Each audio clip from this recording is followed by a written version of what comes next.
Tá legal. Podcast, Devil May Cry, Take 5, ação, vai, foda-se. Fala galera, Avante aqui, de novo, mais um podcast falando sobre a franquia Devil May Cry. E eu estou sendo agora responsável pelas intros, porque o Arthur tá maluco, mas enfim. Resumiu perfeitamente, eu surtei. Bom dia.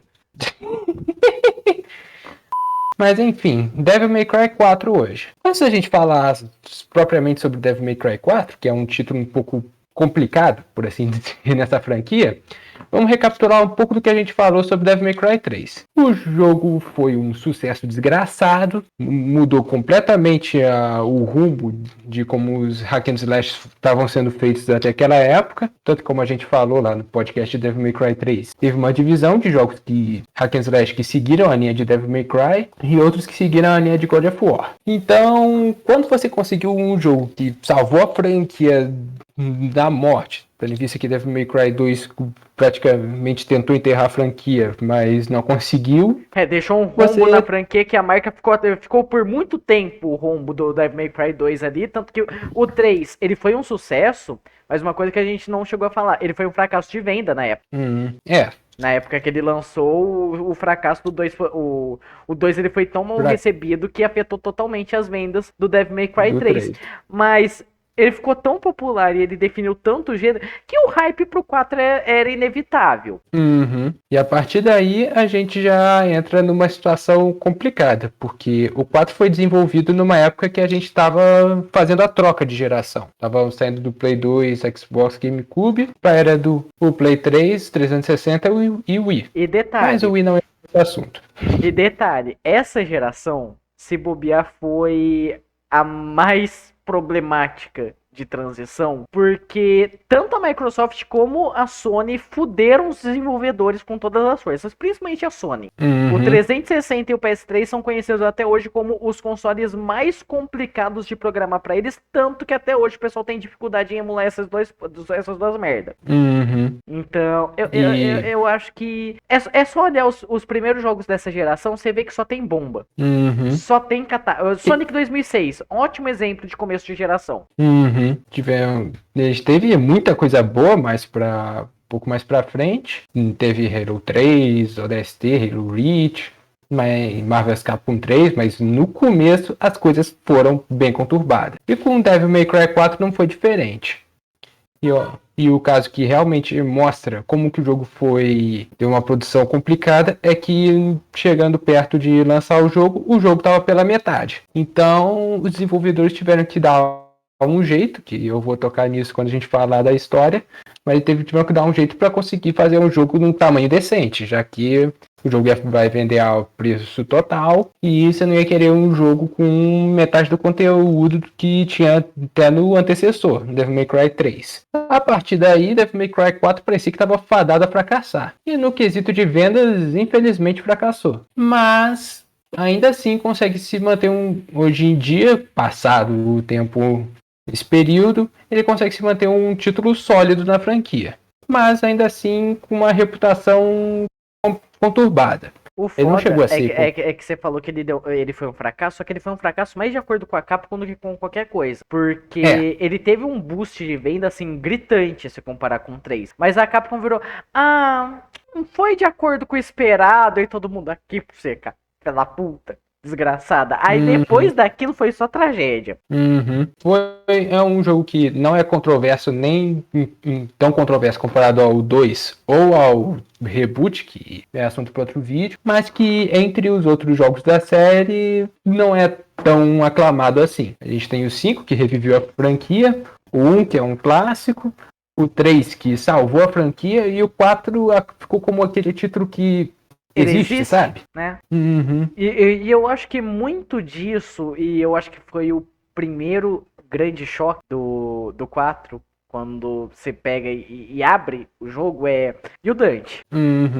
A troca de protagonista do Dante pro Nero também é uma coisa que chamou a atenção de muita gente na época e não de forma muito positiva, já que, acertaram tão bem com o Dante no Devil May Cry 3 e agora que acertaram com ele, vão trocar ele no Devil May Cry 4? Vão tirar ele, ou pior, colocar ele como o vilão da história, apesar que a Capcom covarde nesse quesito, mas tipo, fica um gostinho um pouquinho amargo pra um personagem que eu gosto do Nero, mas, porra. O problema do Nero é que ele é um Dante menos foda.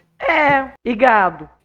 E gado. Com isso, o Devil May Cry 4 tinha tudo pra dar bem mais errado do que deu no final das contas. Mas, enfim, eu acho que a gente conseguiu passar bem a situação Devil May Cry 4 antes de tocar no jogo em si. Porque ele já tem um aspecto que eu acho que dá pra elogiar bastante, que é cinematografia. Porque, nossa senhora, eu já elogiei muitas cutscenes no Devil May Cry 3 e no Devil May Cry 4 conseguiram manter o nível de qualidade. E agora com o motor gráfico melhor, eles conseguiram até ampliar a qualidade das cutscenes. Aqui, e logo de começo a gente já tem um foco narrativo um pouco maior, embora de execução meio questionável, mas esse jogo é só você pesquisar aí no YouTube, Devil May Cry 4 All Cutscenes, olha o tempo que tem. Sim, esse é, junto com o 5, que veio anos depois, o jogo com o maior tempo de cutscene da franquia toda. Chega um momento que você fala, gente, eu não aguento mais ver cutscene. Tanto que eu lembro que quando eu tava gravando o Devil May Cry 4, porque o Devil May Cry 4 eu nem fiz ele em live, eu fiz ele em vídeo direto. Quando eu tava lá pra missão 5, missão 6 e tudo mais, que é quando a gente tem um chefe ali e a gente consegue uma mecânica nova pro Nero e tudo mais, que a gente vai falar mais sobre isso na questão da história. Tem tanta cutscene ali que eu fui olhar o tempo e falei, gente, já tá com 1 hora, não acaba não? Eu tenho que encerrar o vídeo, gente, pelo amor de Deus, acaba essa missão. Puta que pariu, e não acabava. Não acabava, era cutscene pra caramba, missão grande pra caramba. Eu falei, gente, socorro. O Devil May Cry 4 é o... Como você falou já, o 5 tem o maior número de cutscenes, só que eu acho que no quesito do 4 parece que é mais um espetáculo visual na maior parte das cutscenes. E realmente elas são muito bem feitas. A intro é o Nero correndo pro templo e matando uns demônios no caminho, é muito bem feita. A cutscene realmente da primeira missão, que é quando o Nero encontra, quando o Dante aparece, também é uma cutscene muito foda. E esse é um aspecto que eu não tenho tanto a criticar, exceto pelo excesso de duração, porque é demorado pra cacete. Apesar que quando você vê algumas cutscenes, não tem muito como reclamar, tipo a do Tiago. Ali, eu acho que até hoje é a minha cutscene favorita da franquia toda, velho. Eu acho ali... Esse jogo tem umas ideias que é tão genial pras cutscenes, pra direção de combate e tudo mais, que você fala, ok, é meio difícil reclamar desse ponto aqui no jogo, mas tem outros casos que é só mais do mesmo, sabe? Mas acho que Devil May Cry 4, ele, realmente as cutscenes são bem 880, quando é boa, é muito boa, mas quando não é só meio redundante. Quando não é... E aí, bom, aí vamos falar um pouquinho da história do jogo, que a gente vai falando também do gameplay. Já que, como a gente já falou, a gente começa com o Nero como protagonista. E ele, bem de cara, mostra que ele é, como o Arthur falou, meio gado. Tem lá com a namoradinha dele no meio de uma missa meio esquisita, lá na Ordem da Espada. Gado e com doce ainda, porque, tipo, você abre o jogo, você tem esse personagem completamente novo, correndo desembestado numa cidade cheia de capeta, pra ir na missa, onde tá uma garota ali se apresentando, ela olhando pra um banco vazio, falando, gente, cadê? Cadê? Não sei o que. Aí no finalzinho surge a figura do Nero, ela dá um sorrisinho ali e tudo mais, vai pro lugar dela, tem um presentinho ali, ele olhando de canto, com fone de ouvido, foda-se, com doce pra caralho. Aí o mundo acaba. Simplesmente tá ali no meio da reza do Papa ali, a Wild Dante appears. E essa cutscene inicial, eu acho ela maravilhosa. Eu não sei dizer qual cutscene que eu gosto mais, se é essa ou se é a do Devil May Cry 3 com o Dante lá na loja dele. As duas pra mim são perfeitas, porque a presença do Dante aqui faz ele parecer de cara que ele vai ser o antagonista do jogo. Realmente ele é durante a primeira parte, mas parece que ele realmente está sendo o vilão, porque você chega no meio de uma igreja, dá um tiro na cara do padre que tá rezando, e depois começa a passar o cerol em todo mundo que tá tentando enfrentar ele. E a forma como dirigem essa cena também, colocam Dante, que a cara dele cheia de sangue e tudo mais, realmente dá essa vibe ali que, opa, alguém perdeu uns parafusos, gente. Alguém tá completamente transtornado agora. E fica ainda mais estranho essa questão quando você vai pra o que é essa igreja, quando você vai pra fala do Papa ali antes dele tomar uma azeitona na testa. Porque é uma igreja que cultua o Esparda. E o Dante, que é filho do Esparda, chega na igreja totalmente virado no 320. Então você já fica com levanta um pouquinho a sobrancelha nessa parte. O problema aí... é que o jogo é covarde. É. Porque a gente, depois dessa cutscene, a gente começa a missão 1, que é de novo uma missão bem tutorial, onde você vai ter uma boss fight do Nero para aprender a gameplay dele contra o Dante. E depois a gente comenta da gameplay, mas logo depois dessa luta, né, o Dante fica zoando com a cara do Nero. Aí, gente, olha só o que eu fiz aqui, tudo mais, aponta pro pessoal que tava morto, virou um mano de capeta. Aí você fala, então filho da puta sou eu. Aí fica um negócio meio, porra, mano. Podia dar um mistério muito legal, mas eles não quiseram arriscar dar essa vibe de vilão pro Dante. Isso é meio revoltante, saca? Que realmente teria ficado mais interessante, tendo em vista que logo no começo você já sabe que o Dante não é bem o cara errado da situação. E tudo que poderia ser interessante nesse quesito de mistério do que o Dante tá fazendo, como é jogado assim, que ele só tá matando um monte de capeta, fica tudo extremamente caricato quando você vê os vilões interagindo. Que, inclusive, os vilões eu acho que é o ponto mais baixo dessa porra desse jogo. Faz sentido. Ainda mais porque só olhar pra trás, o jogo anterior, quem que foi o vilão? Virgil. Aqui é o velho papa chato. E os assistentes dele. Ai, gente, é Agnus, o filho da puta lá? Deleta. Apaga da Não existência. dá pra deletar ele. Se deletar ele, a gente deleta a filha dele também, esqueceu? Eu não ligo muito pra Nico, não. Mas, enfim. Aproveitando que a gente já resumiu o que acontece na história da fase 1, uma coisa que eu acho que Devil May Cry 4 já tem de muito diferente de Devil May Cry 3 é a questão de tutorial. Devil May Cry 3 te joga no meio da porradaria e você se vira.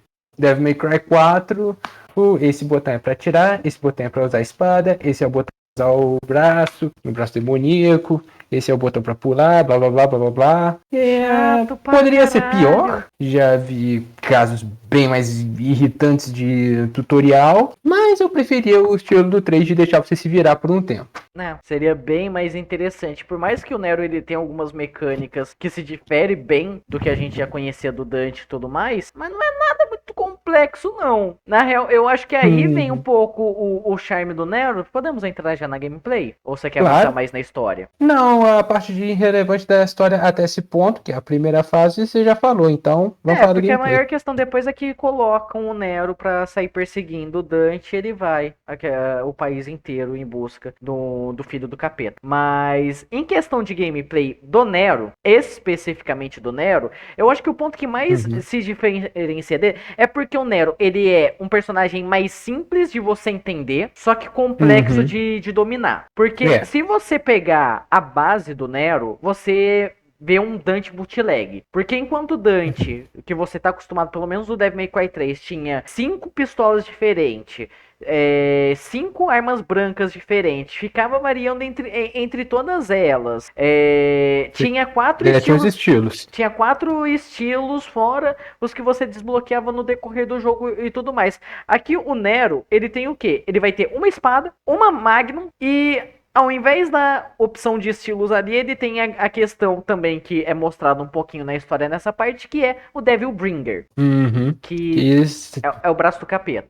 E que serve pra causar um dano ridículo em todos os inimigos do jogo. Chegou perto, não sabe como encerrar o combo, aperta a bolinha e lá se vai a vida do que você estava enfrentando. O Nero dá um agarrão simplesmente ridículo em quase todos os inimigos, né? Fora que é perfeito para você quebrar a defesa de alguns, né? Tem inimigo ali com escudo, puxa o escudo e foda-se a existência do bicho e tudo mais. Então você olha pro Nero, assim, de início, ele parece que vai ser realmente um personagem muito mais simples e com pouca variedade do que você pode executar com ele. Mentira.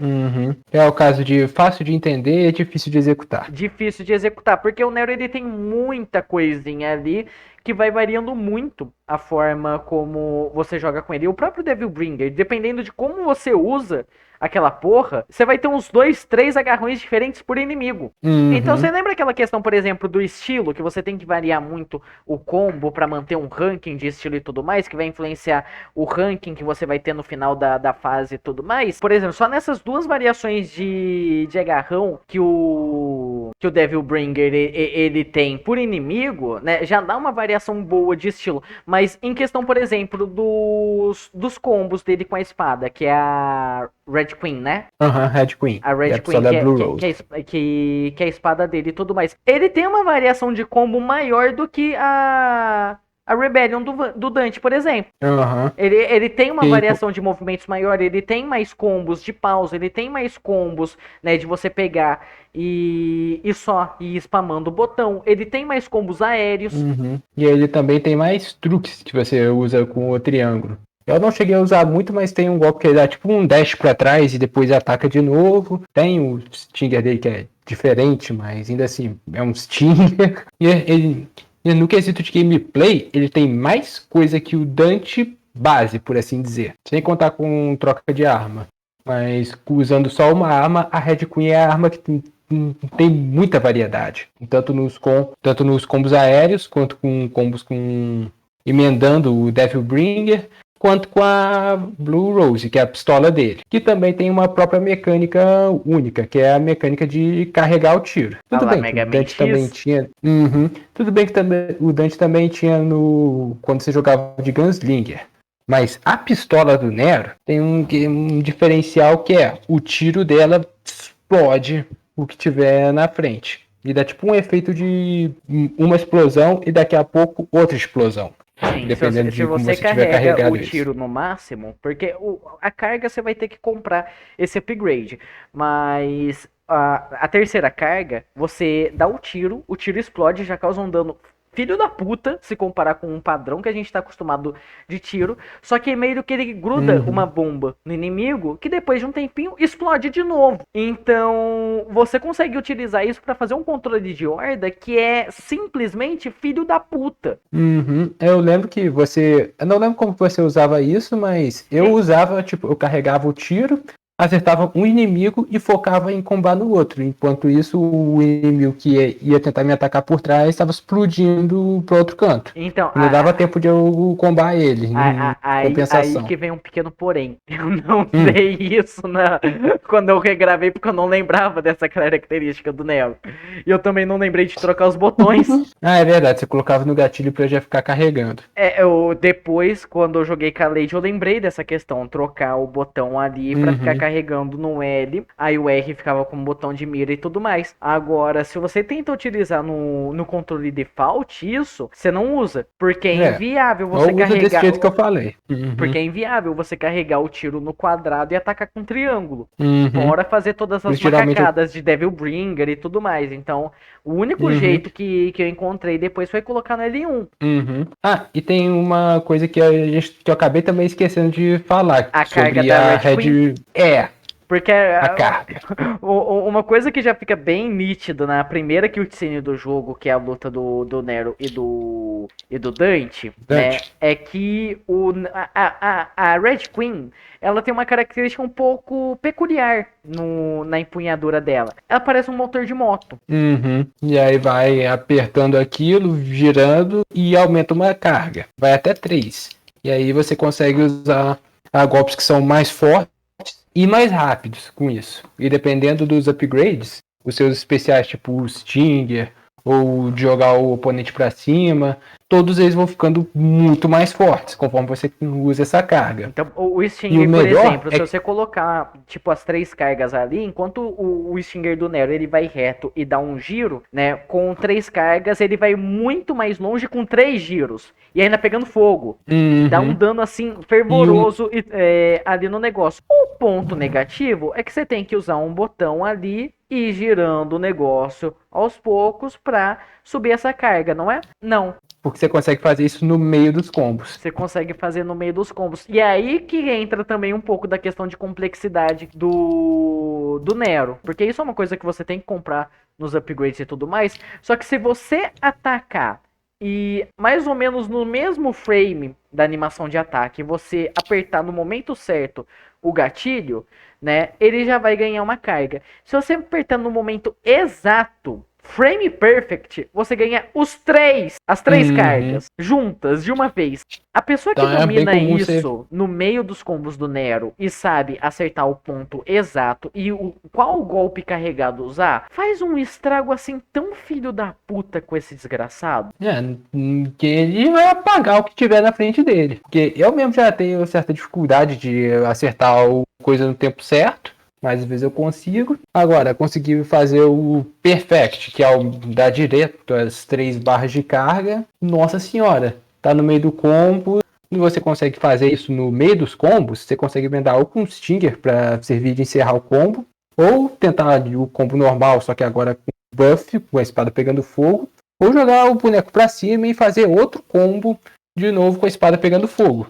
E vale ressaltar que todos os golpes de espada ganham upgrade se você tiver acertado a carga da Red Queen. Esse pra mim é o maior problema do negócio, porque às vezes você acerta a carga sem querer, mas se você não tem domínio do negócio, você não vai conseguir utilizar um golpe que é mais forte ali, e você vai gastar essa carga numa rodada de espada normal que não vai causar tanto dano como poderia qualquer outro golpe, né? Fica bem mais interessante você usar um Stinger, você utilizar aquele backdash com investida, você utilizar o Shoryuken do Nero, do que uma espadada normal. Só que você tem que ter um domínio, uma precisão assim que é muito desgraçada. E outra coisa que a gente também não falou, agora relacionando também ao Devilbringer, mas aí também envolve um pouquinho de história. No decorrer do jogo, você vai conseguindo alguns upgrades pro Devilbringer do Nero. O primeiro que você pega é um agarrão que você puxa os inimigos, ou você se impulsiona até os inimigos.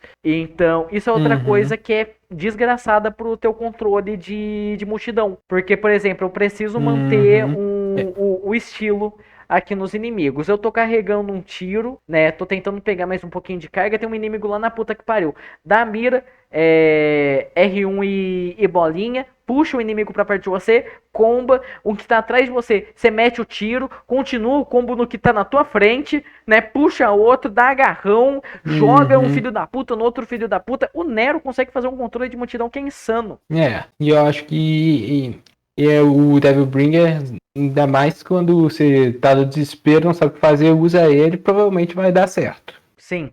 Porque ou bracinho quebrado, hein? Coisa que mais eu senti falta no 5 foi essa porra desse braço, velho. Puta que pariu, como eu gosto do Devilbringer. Eu entendo perfeitamente, porque eu comecei a jogar o Devil May Cry 5 há uns dias atrás. Mas, enfim.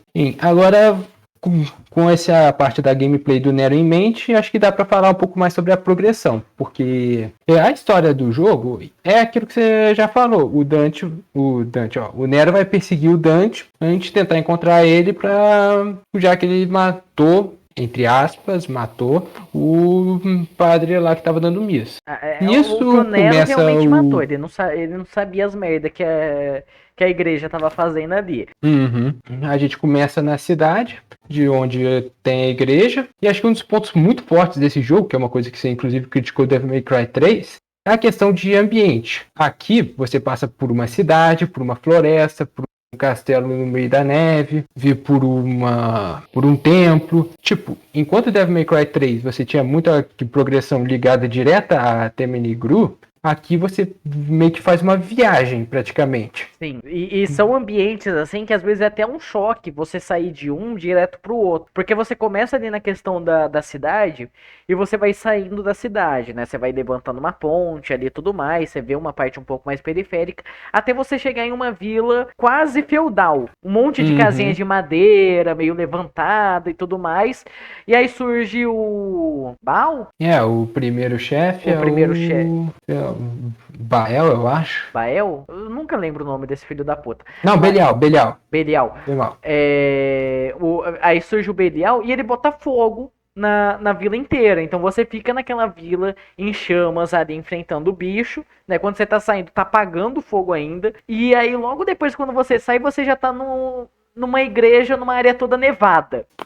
Aí você fica mó cota nessa igreja toda nevada e você vai descobrindo um laboratório subterrâneo lá Resident Evil embaixo dessa porra dessa igreja pra tentar liberar uma ponte não sei o que dá na floresta amazônica. Aí você fala, gente, que maconha o level designer aqui fumou. Só que é muito legal, porque torna as missões do jogo muito mais únicas. Tem muito mais identidade cada fase, tem muito mais identidade cada ambiente, você sabe como tá a progressão ali, diferente de Devil May Cry 3, que com exceção do maluco do Dante, do maluco do Vant, que decorou a Temnegro inteira, eu não tenho uma noção, tá, pra onde que eu tenho que ir nessa missão específica. No 4 eu tenho, e olha que o 4 eu joguei menos do que o 3. Tanto que essa questão de progressão, essa questão de ambiência, essa questão de cada fase ser um pouco mais marcante uma da outra, era o que, na época que eu era mais novo, que eu era retardado doente mental, eu falava que o 4 era o meu favorito da franquia. Mas nem fudendo que isso continua. Mas nem fudendo mesmo. O 4 acho que ele tem esse ponto que é muito positivo, mas o que acho que atrapalha um pouco nele é a questão de alguns inimigos. Porque eu lembro que no vídeo Devil May Cry 3 eu falei que os inimigos eram os mais difíceis da franquia. Só que o 4 ele tem os inimigos mais chatos. Tipo, você tem lá muitos inimigos remanescentes do Devil May Cry 1, você tem os espantalhos, que são tranquilos, sei lá. Os lagartos, depende do lagarto. Depende muito. Os de gelo eu acho um saco. Os da floresta eu acho ok. Até acho ok. Só que os da floresta tem um pequeno porém chamado parasita. O problema da área da floresta se chama parasita. Sim. O bicho infecta do inimigo e aí enquanto está combando o inimigo do nada sai um monte de espada dele. É um porre. E quebra o teu combo completamente, dependendo da dificuldade que você tá, causa um dano muito desgraçado. E você não tem muito o que fazer não, cara. Pelo menos eu nunca eu nunca encontrei uma forma de counterar o parasita depois que ele infecta outro inimigo. A minha única forma de counterar eles é zoneando. Só que como eu não usava direito a carga da Blue Rose na minha última run de Nero e Dante, eu tomei no meu cu contra essa porra desses parasitas. Mas a gente tava falando do lagarto. O elétrico é o inferno.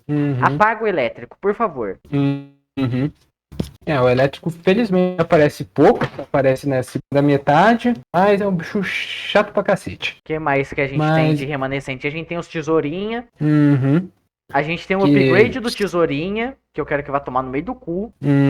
A gente tem os peixinhos lâmina. O peixe lâmina que... O peixe lâmina...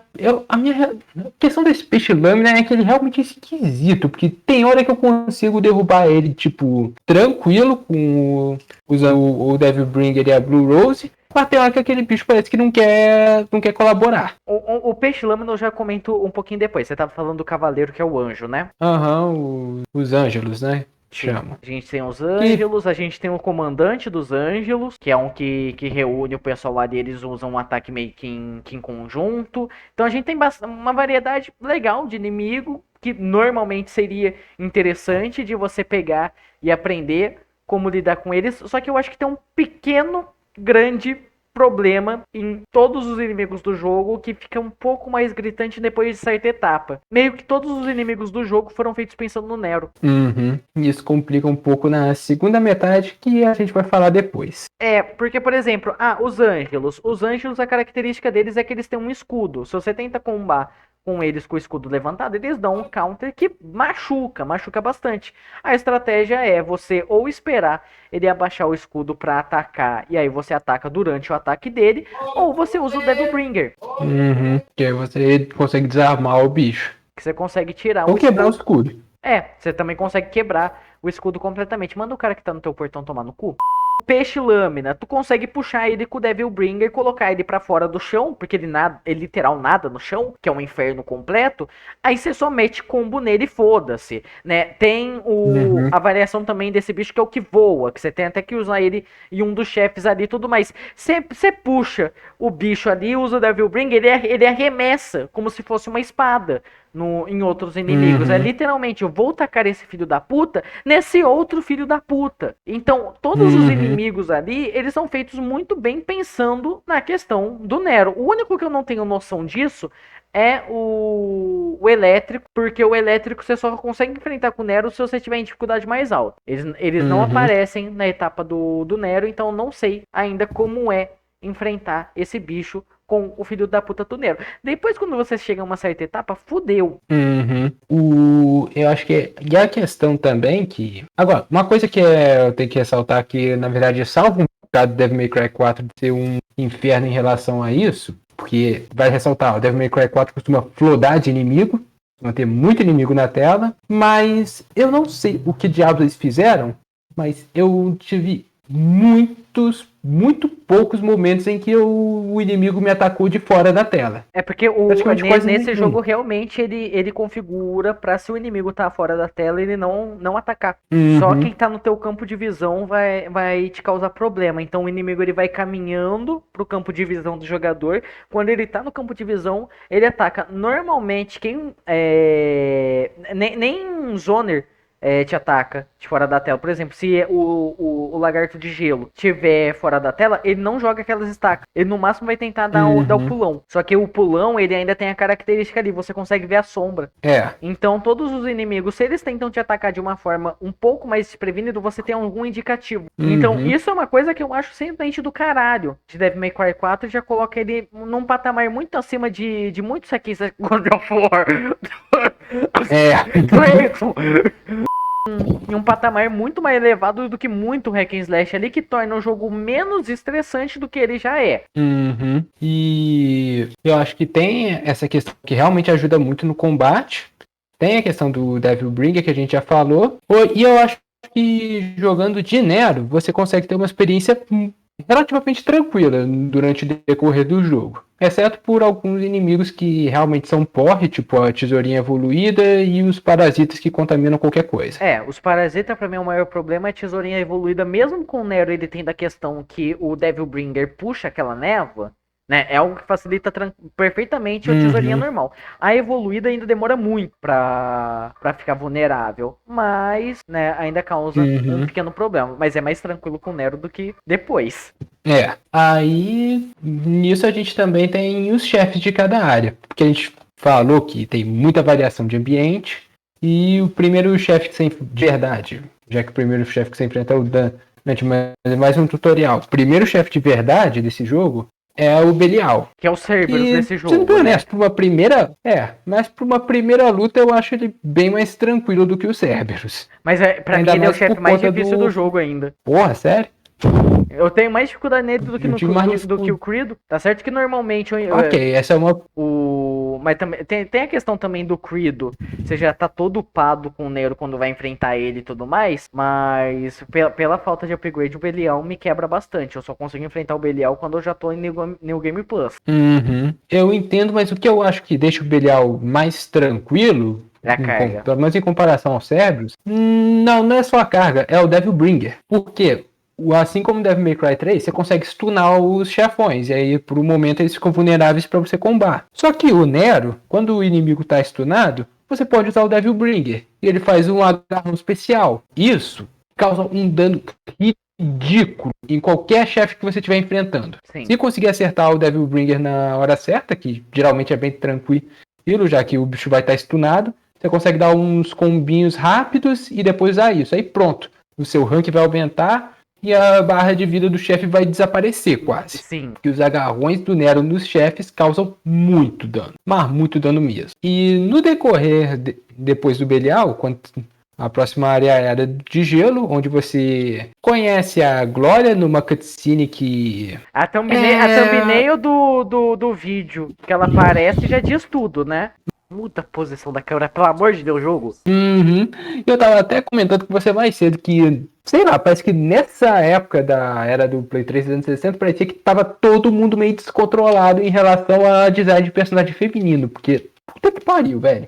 Tem Devil May Cry 4, olha, tem Soul Calibur 4, tem Mortal Kombat 9, até Halo 4 entrou nesse Paranauê. Tipo, tava todo mundo era tarado. Ah, mas tem coisa hoje em dia também. Sim, mas naquela hora parecia que era... Não, hoje em dia tá fofo. Hoje em dia é a geração mais fofa. Mas, tipo, PS1 pra frente, misericórdia.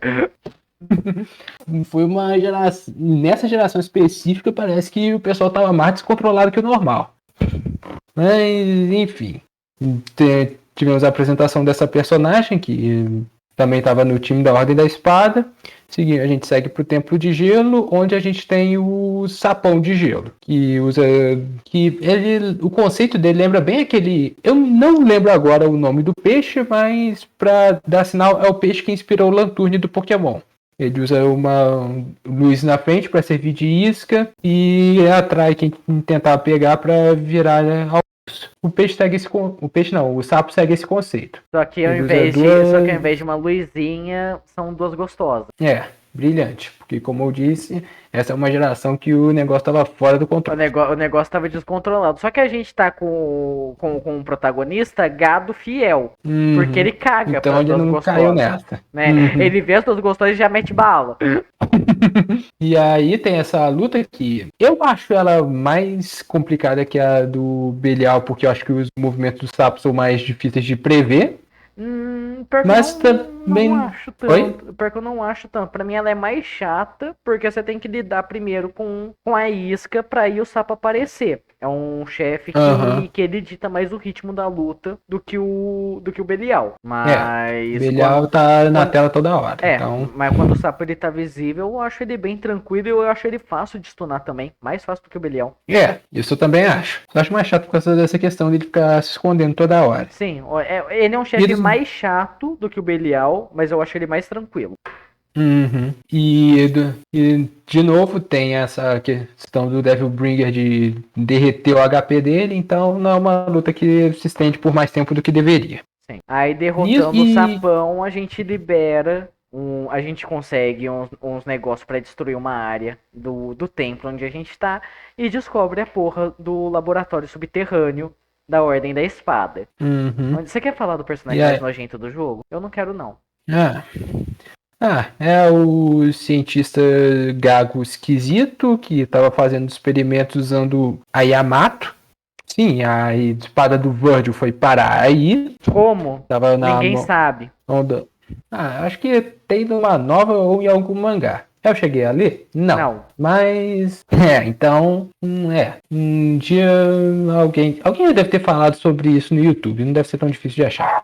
Bom, nessa parte a gente descobre que o cara tá fazendo experimento com a Yamato e decide fazer o Nero de rato de labor também. Porque ele descobre o Devilbringer que o Nero escondeu da igreja de Deus e o mundo, né? Porque é uma questão, a gente nem falou, né? Na primeira cutscene, ele começa a usar o braço porque o braço dele começa a brilhar, né? Na luta contra o Dante. Só que antes disso ele disfarçava como se ele tivesse ferido o braço. Como se ele tivesse uma fratura ali que nunca teve cura ali e tudo mais. Ele fica escondendo isso de todo mundo. Então nem o Creedle sabe da questão do braço demoníaco dele. E olha que o Creedle é o irmão de criação dele. Aí o cientista fica doido pra fazer experimento com ele. E a gente tem o primeiro boss parede do jogo. Que basicamente você se resume a... Tem esse bichinho que parecem umas espadas que ficam te atacando. Você consegue pegar ele, mirar na parede e atirar nela, até o vidro quebrar. E aí mostra que esse cientista doido também tem uma armadura, e ele consegue aí dar um couro do Nero, só que quando ele ia finalizar a luta, a Yamato começa a ressoar com o Nero. E nisso o Nero consegue acesso ao Devil Trigger, que em resumo parece que é uma mistura de Devil Trigger com Doppelganger, porque basicamente o Devil Trigger desse jogo com o Nero duplica os seus ataques. Sim, Deu um porque tiro? o Nero é personagem de Jojo. É. Ele libera, ele libera o stand do Nero Ângelo. É. Libera o stand do Nelo Ângelo e o stand ataca junto com ele. Bateu uma vez de espada, vão ser 2 espadadas. Deu um tiro, vai ser um tiro e uma espadinha voadora. Né, porque ele vai fazer os mesmos ataques do Virgil, já que é Yamato. Então, é como se você estivesse jogando com o Nero e o Virgil ao mesmo tempo. Foda-se. E deixa o Devil Bringer ainda mais quebrado. Como se precisasse. Depois Inclusive, disso, é com o Devil Trigger que você consegue a segunda variação dos Devil Bringer, né? Porque se você usa Devil Bringer normal, é um agarrão. Se você usa Devil Bringer com o Devil Trigger, é outro. É outro ainda mais pesado. Sim. E com isso, voltamos para a superfície desse templo no meio do gelo. E já passamos rápido, porque a gente vai para outra área, que aí é no meio da floresta. Onde a gente já abre com o Dante zoando com a nossa cara. Com aquela frase que virou meme lá na gringa. Adeus, que é o What the hell is this? Quando o Dante tá lá no meio do mato, fica tipo, que porra é essa? Acabou de sair do Alasca direto pra floresta amazônica. Que diabo que tá acontecendo, gente? E essa área é um pouco labiríntica, mas eu acho ela... Hoje em dia eu acho ela tranquila. Com exceção de uma parte específica que traumatizou uma geração inteira. As plataformas invisível? Nem tanto, porque o dela tem pulo duplo, mas é a parte seguinte a essa. A parte do puzzle. Eu demorei muito pra entender como aquela caralho funciona. Mas enfim. E nessa parte onde tem os parasitas, que a gente tava reclamando mais cedo, que infectam os espantalhos e os lagartos. Quando você não encontra esses parasitas ou mata eles antes deles infectarem, você tem um combate tranquilo. Mas quando você encontra os parasitas, prepara para sofrer. Eles são porre. E essa é a parte que tem essa seção de plataforma que você não pode cair enquanto as plataformas desaparecem. Tem umas tesourinhas te perseguindo. Enche o saco, mas com pulo duplo você consegue se safar de muitas situações. O que realmente me traumatizou foi o labirinto. Porque tem várias dicas que não explicam direito o que querem que você faça. Basicamente falando que para seguir a floresta você tem que seguir pelo caminho onde não há sombras e coisa do tipo. O que você tem que fazer? Tem um pilar no meio da área. Você tem que seguir o caminho que estiver oposto à sombra que o pilar tá fazendo. Velho, eu demorei tanto pra conseguir entender essa porra, que eu literalmente passei dessa área na tentativa e erro. Não pergunte quanto tempo que levou. Que demorou muito. Tanto que quando eu fui rejogar, eu tive que pesquisar na Wiki pra ver, cara, que diabos eu tenho que fazer aqui. E aí foi lá, é só seguir o caminho que tiver oposto à sombra do pilar. Ah, filha da puta, era isso? Eu tava tempo todo, graça. Eu lembro que quando você jogou o 4, você perguntou, gente, como é que você, que tem síndrome de Zoro, conseguiu passar dessa parte aqui? Eu não aguento mais essa porra desse labirinto. Eu, tipo, labirinto? Fazia anos que eu não jogava o 4. Fazia muito tempo, eu nem lembrava de labirinto na floresta. E depois que você sai desse labirinto desgraçado, que me tomou mais tempo de vida do que eu gostaria de admitir, você encontra o boss da floresta, que é uma mulher meio serpente, flor, esquisita. É um capetão. E de novo, eu gosto dessa. Por mais que você fala que dita um pouco e o ritmo da luta mais do que você. Porque tem horas que ela sai da arena, mas ainda assim... você consegue, tiro. Porque, tipo, ela fica dando umas investidas, mas se você acertar o momento certo, você consegue fazer algo contra ela. Então, tipo, ainda é uma luta bacana. Fora que ela também tem bastante padrão, ela faz bastante coisa ali que torna a luta real legal. Pelo menos com o Nero, eu acho ela bacana. E E uma das coisas que eu acho bem legal é que essa é uma das lutas onde o Devil Bringer tem mais variação na hora que você acerta. Tem hora que você consegue fazer quando você acerta a parte de baixo, você faz um combo, quando você stuna ela fica debilitada, você consegue fazer outro. Então eu gosto pra caramba dessa luta. E assim a gente fecha a área da floresta. Depois da área da floresta, a gente vai para um templo que parece que liga a área inicial lá da cidade. E na porta a gente encontra o Ângelo Credo. Que aí eu acho que é uma boss fight um pouco divisível, porque, nossa senhora, como eu apanho nesse cara. O Credo é um inferno, mano. Eu acho que é o... Eles queriam fazer uma luta que fosse semelhante à luta do Verge e colocar uma luta de 1 contra 1. Mas, nossa senhora, o Creed é um cara de armadura, só que bufado 1000 vezes. Sim. O escudo dele parece que não quebra. Toda hora eu me vejo tendo que pular por cima dele para conseguir acertar alguma coisa. E é muito difícil você acertar o timing para conseguir stunar ele e usar o Devil Bringer. Eu acho que essa é a luta mais difícil do jogo, sendo bem sincero. Sabe uma coisa que facilita bastante? O quê? Sabe os momentos que ele usa a lança? Sei. Deathbringer. Peraí, como assim? Você pode arremessar a lança de volta. Eu tô me sentindo um panaca agora. É difícil acertar o time? É! Mas é tão gostoso quando você acerta. Eu vou rejogar essa porra do Devil May Cry 4, foda-se.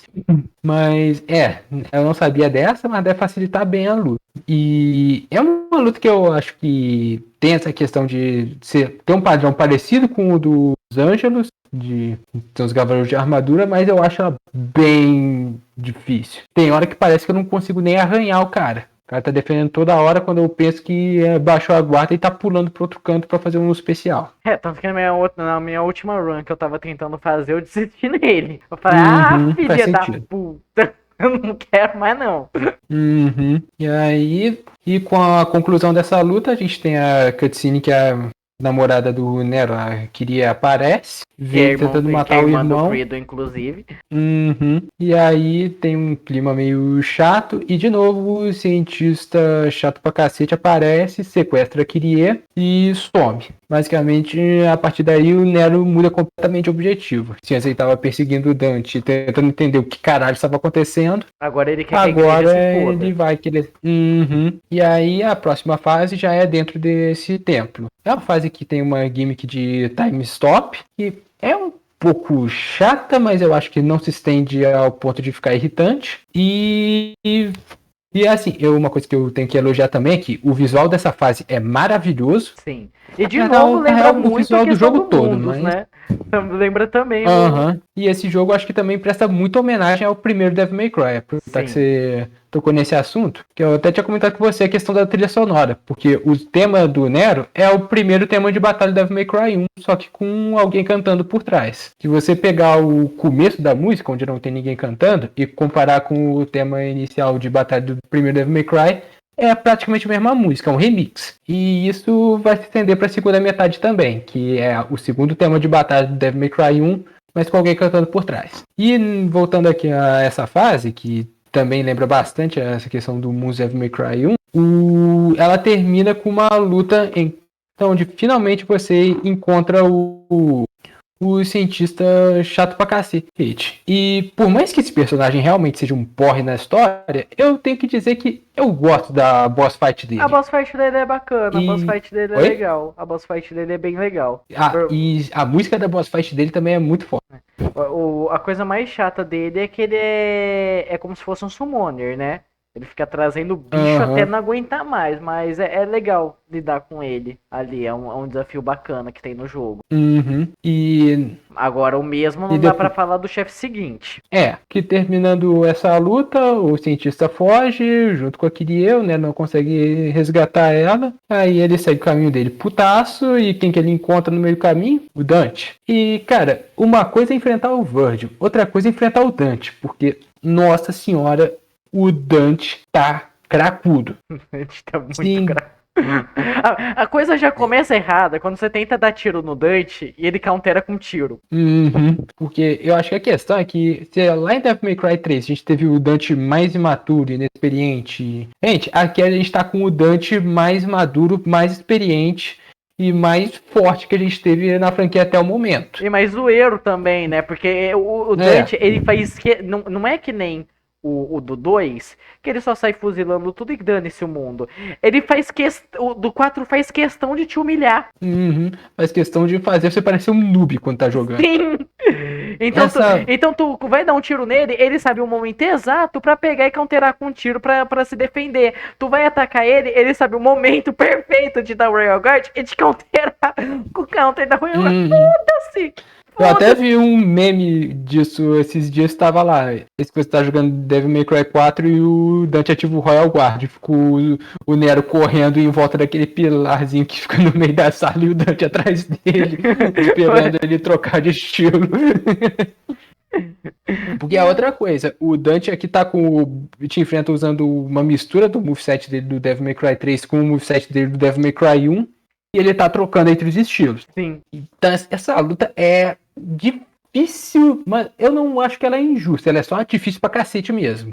É. Tanto que mas tipo, às não vezes tá nem eu acho perto, não tá nem perto de ser algo legal e divertido de enfrentar como o Virgil do 3, por exemplo. Uhum. E aqui a gente tem o objetivo do Dante mais bem definido, porque enquanto o Nero tava putaço, o Dante foi lá atrás dele porque ele tava com a Yamato, que é a espada do Virgil. É, tanto que a primeira coisa que ele exige é a espada de volta, porque é um memento de família. Aí durante essa luta eu não sei direito o time, mas eu consegui acertar o Devil várias vezes durante essa luta. E tem uma cutscene bem legal até. É do Dante e o Nero caindo na porrada, parece que estão mano a mano. Eu até tirei print disso, eu vou te mandar aqui depois. Mas no final da luta, o Dante vence. Tipo, você tem que derrubar a barra de vida dele, mas nítido que o Dante não tava levando o Nero. Dando que a luta termina com ele dando um pescotapa no Nero. Mas ele deixa o Nero seguir com a Yamato agora que ele tava com a cabeça mais fria, já que ele tava full pistola antes por causa do cientista doido. E aí a gente chega na boss com o vilão real do jogo, que é o Papa que não tinha morrido direito no começo.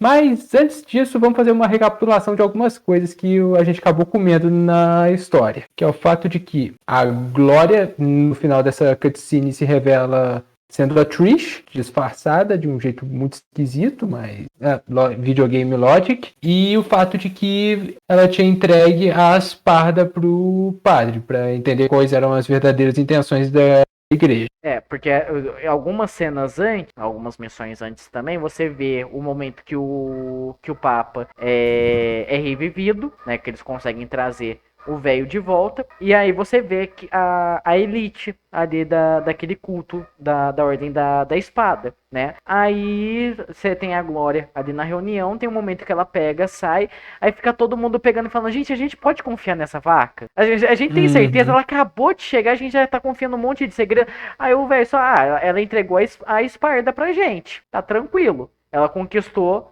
a vaga dela sim. Aí chega, ela é só espiando ali no negócio. Foda-se. Uhum. E aí a gente segue uma fase que a gente vê uma estátua gigantesca no meio. A gente meio que tem que rodear até chegar no topo. E no topo a gente descobre que o Papa estava usando a ser um dos sustentos para que aquela máquina que ele chamava de o The Savior, o Salvador. E a outra peça fundamental era o Nero. Por ser... E aí... Quer dizer, a peça fundamental na real era o Dante. O intuito dele era atrair o Dante porque, como descendente de Esparda, né, ele seria meio que o motor ali pro negócio. Só que aí ele descobriu que o Nero tem essência de Esparda. Que coisa curiosa. Por que será? Por que será que ele tem essência? Por que será? Não, curioso, não. Aí a Marto respondeu a ele utiliza o stand do Nelo Ângelo, tem essência de Esparda. Curioso isso aí, não? Cabelo branco. Peculiar. Peculiar. Uhum. Não sei por que disso não. Mas, enfim. Temos a luta, que é uma luta que eu tenho sentimentos mistos, porque eu acho que às vezes ela é bem divertida, mas às vezes o velho tá em um porre, porque o objetivo dela é você alcança o velho, derruba a barreira e comba. Só que tem hora que o velho fica fugindo demais. E nesse momento é bem irritante. Mas quando ele não fica enchendo tanto saco, é uma luta divertida. E tá aí, é uma coisa que eu acabei não elogiando tanto, que são as boss fights desse jogo. A maioria delas eu realmente divirto jogando e rejogando. Mas, Agora a gente vai enfim, entrar no porém disso.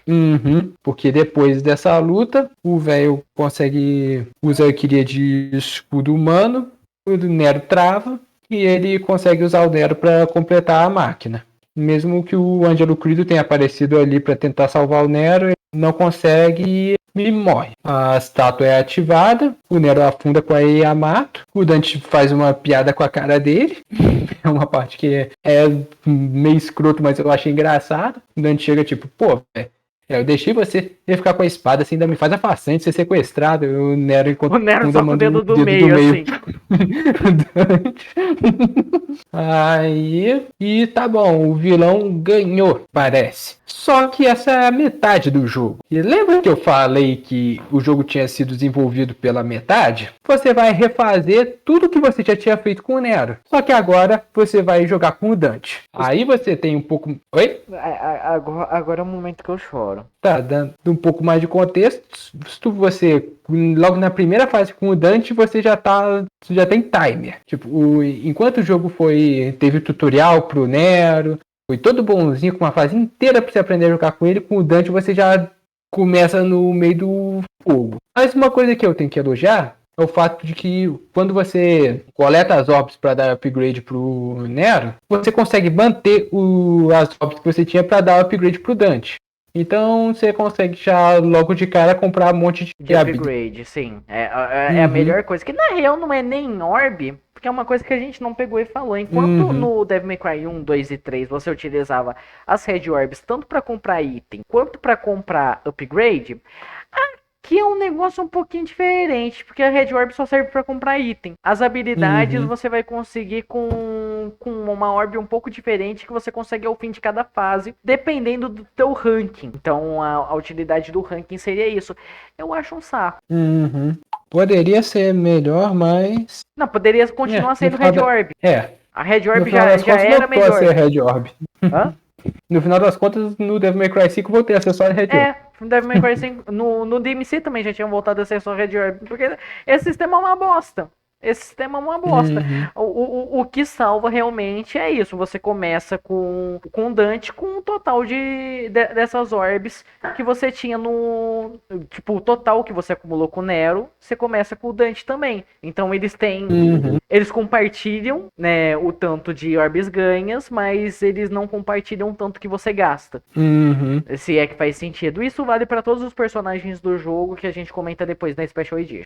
E aí, agora com o controle do Dante, depois que você passa dessa fase inicial que dê adeus ao tutorial, você já começa no meio do fogo cruzado, você tem mais contexto para o que tinha acontecido. Porque mostra a Lady indo falar com o Dante sobre essa ordem da espada. Lady. E ganhou um design bem interessante. Supimpa. Bem bacana. Esse jogo. Um design de respeitão. E aí a Chuma deixa uma mensagenzinha falando que ele já tá indo, que ele se... porque a Lady chega ali falando, então, eu descobri que tem essa porra aqui, um culto do caralho que cultua teu pai, eles estão fazendo mó merda, estão planejando conquistar o mundo aqui, a gente tem que resolver. O Dante, isso aqui não é problema meu, isso aí, eu quero que se foda, deixa o pessoal lá no canto deles, eles não vão conseguir fazer porra nenhuma. Aí a Trish comendo pizza, só escutando a treta ali, vai no cantinho, pega a espada, aí quando o Dante vira, Trish, o que você é? Filha da puta.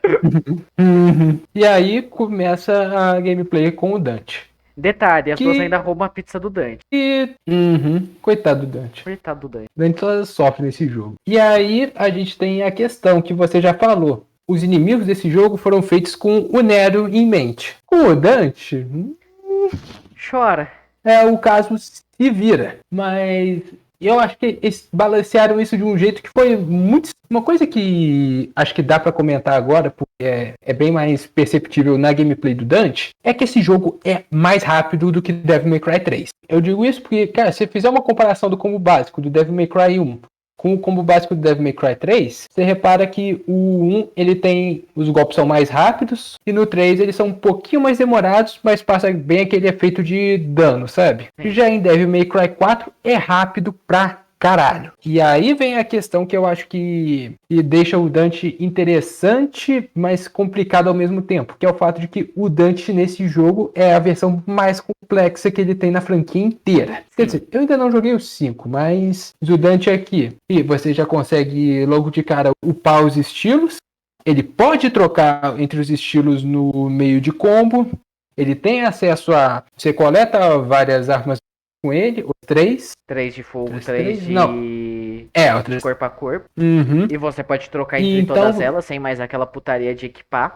E aí vem a questão. Ele é o personagem que, se você for um jogador mediano, você consegue levar o resto do jogo. Se você não for tão bom assim, você vai travar. Porque realmente o Dante nesse jogo é difícil pra caralho de aprender a jogar. Mas se você mestrar, o Dante é ridiculamente quebrado. Então é um caso que não tem muito meio termo, sabe? Balancearam o fato de que o Nero tinha um Devil Bringer que quebrava os inimigos, com o Dante tendo um moveset complexo, mas que se você souber usar bem, ele quebra o jogo inteiro. Sim. E aí, por exemplo, vários inimigos assim, se você não tiver um domínio legal, você tá fudido. O lagarto elétrico, eu já tinha falado, ele é um inferno e ele só aparece na etapa do Dante. Tipo, eu acho detestável de enfrentar aquele bicho. O peixinho, lâmina, é detestável de enfrentar com o Dante. A sala, que é recheada daqueles bichos ali, eu já dei um monte de game over naquela sala, porque eu não sei lidar com aqueles bichos com Dante. Os parasita, até que o Dante tem o Royal Guard, é um saco os parasita de você pegar e enfrentar. O lagarto de gelo é um saco de enfrentar. Então a grande maioria dos inimigos parece que fica chato. O tesourinha não tem mais aquele negócio de você puxar a névoa, tem que lidar na base do tiro, que nem era o Devil May Cry 1, só que sem a questão da fraqueza da shotgun. Eu ia falar que eu usei bem a shotgun e deu certo, mas... Dá mais dano, só que tipo, não é aquele negócio do 1 que é quase hit kill, saca? Sei. Uma coisa que eu usava contra as tesourinhas era o Gunslinger e usava o carregar. Talvez funcione melhor. Mas como o Gunslinger era o único que eu não upava, tenho nojo de Gunslinger, foda-se. Aí você sofreu bastante, imagina. Então, realmente, ficou realmente esse gosto. Caralho, esses inimigos não foram feitos pensando no Dante. Isso fica ainda mais gritante quando você vai pros extras da Special Edition. Eu, particularmente, eu consegui aprender bem a jogar com o Dante nesse jogo. Por mais que eu prefira a encarnação dele no Devil May Cry 3 ser mais tranquilo, mas a versão dele no 4, quando eu comecei a jogar e me dedicar um bocado, eu consegui levar a maior parte do jogo tranquilo, porque ele tem algumas coisas que são muito fortes. Eu lembro que eu upei o Sword Master no máximo, assim que eu comecei a jogar. Então, na dúvida, tem que aguenta muita porrada na minha frente, eu uso o combo final, que faz uma sequência gigante que, se pegar, você consegue quase um Rank S na pontuação de style. Então o Dante ele tem essa questão de ser muito mais complexo, mas conseguindo usar ele bem, você consegue jogar ele quase tão bem quanto você estava jogando com o Nero. Só que tem você ter um botão quebra game, já que ele não tem um Devil Bringer. Ele faz a troca de poder de fogo por diversidade de movimento. Às vezes é bem mais complicado do que deveria, sim, mas em outros momentos você consegue levar bem tranquilo. Agora, em quesito de história, como eu já falei, você meio que refaz a campanha do Nero, só que de trás para frente. Mas uma coisa que eu acho legal é que o Nero estava jogando com um personagem novato. O Dante não. Então você vê a diferença de como o Nero lidava com as situações pro Dante. Porque chegou naquela planta que o Nero encarava de forma relativamente séria, o Dante tá jogando futebol com a semente, fazendo piada. Chegou no sapão, o Dante dá em cima lá das mulheres que ele usa de isca, depois ainda fala que o sapo é fedorento. Chegou no Belial, ele fica sentado no rabo do bicho que tá pegando fogo. Ele tá tipo, foda-se. No quesito de história não tem muito o que falar. É você ver o Dante tirando sarro com a cara de tudo que se mexe. É aquilo que você falou, ó. Você vê o Dante mais experiente, mais roubado, mais quebrado e também mais filho da puta. Ele faz questão de humilhar Deus e o mundo. Foda-se. E outra coisa que dá uma diferença do Dante pro Nero nessa questão é porque o Nero Nero, ele derrotava o chefe, só que ele jogava de volta nos portais e selava, né? Aqueles portais pro mundo demoníaco que a igreja tava abrindo nessas regiões específicas, que era o que tava alterando essas regiões. O Dante não, o Dante ele elimina completamente os chefes. Quando o Dante elimina, aí entra a questão a lá Devil May Cry 3, que eles se tornam armas. Então você vai ter você vai ter a luva e bota, que é recorrente na porra da franquia inteira. E que tem o mesmo combo básico do Devil May Cry 1, com a única diferença que o chute final, por algum motivo, eu não entendi por que eles fizeram isso, mas por algum motivo o chute final desse combo leva 2 anos pra acertar. Tipo, sério, é o tipo de coisa que não precisavam ter mudado. A gente tem as agulhas, que é esquisito. Eu acho que as agulhas, em resumo, é a Nevando. É esquisito de usar, mas sabendo usar o negócio é maravilhoso. Eu lembro que eu usava só a Rebellion e as luvas mesmo, porque essa aí eu não dava conta não. E a gente tem a porra da Pandora. A Pandora, eu acho que é a arma mais esquisita da franquia inteira. E eu não entendo direito. Até hoje eu não entendo como que esse trem funciona. Que parece que você monta tipo um maquinário gigante que solta míssil. Ou você pode variar para uma mala que é uma metralhadora. Então, e se você jogar com ela no Gunslinger, você ainda faz mais macacada aí. É um monte de macacada que não faz sentido. É um monte de coisa que se faz. Que porra que eu tô fazendo, mano? É uma arma que, tipo, se você não sabe usar e for inventar de usar ela vai total quebrar o teu ritmo de jogo. Ela é uma arma que vai mais te atrapalhar do que te ajudar. O que eu acho bom com ela é o lança-míssil, que parece bem a bazuca da Lady Lace. E quando você pula e usa ela, você invoca a metralhadora. Mas quando ele vira aquele canhãozão gigante maluco, realmente eu não sei como é que usa. Eu tenho desprezo por aquele canhão. Faz sentido. E aí, você chega de novo lá na área inicial, onde você tinha começado o jogo com o Nero. E lá você tem a luta contra o cientista, que tem aquela cutscene que não faz o menor sentido e consegue ser foda do mesmo jeito. Aquela cutscene é perfeita. Aquela cena maravilhosa parece que eles estão fazendo uma peça de teatro antes de cair na porrada. E aí vem um monte de holoforte, um cortando o diálogo pro outro. Os diálogos totalmente exagerados. Aquilo é genial. Eu não sei confete voando. Eu não sei quem teve a ideia daquela cutscene, mas esse cara merece um prêmio. Verdade. Na real, todas as cutscenes do Dante com os chefes acho que merecem um prêmio. Sim. Né, o que eu não gosto de enfrentar os chefes com o Dante, porque realmente o chefes com o Dante é um negócio que pra mim já não tem tanta graça, até porque, de novo, é os mesmos chefes que você teve com o Nero, só que com um personagem infernal de jogar.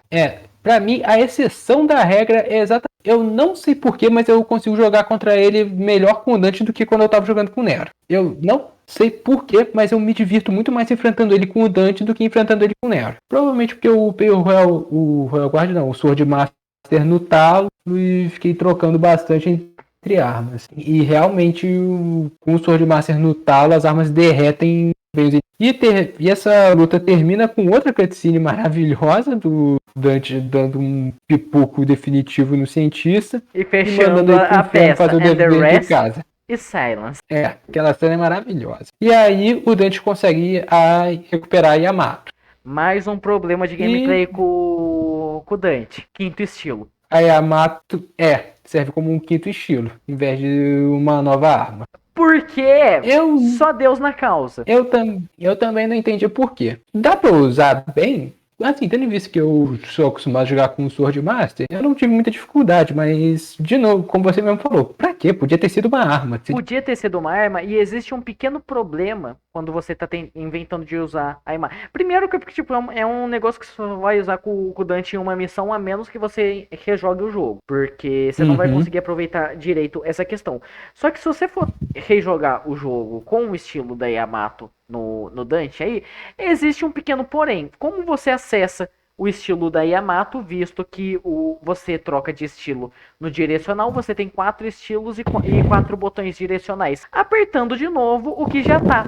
Se você estiver com um estilo, tiver meio confuso ali, tenta trocar pra esse estilo de novo, você vai trocar sem querer pra Yamato.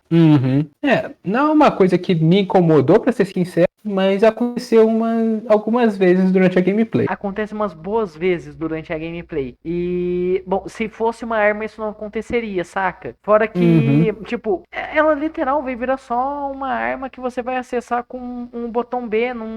Ela não vai ter um dash diferente, ela não vai ter as espadinhas.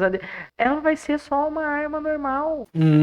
O legal é que dá pra combar os combos dela com Nada que você não pudesse fazer com o botão de troca de arma, com outras saca? armas.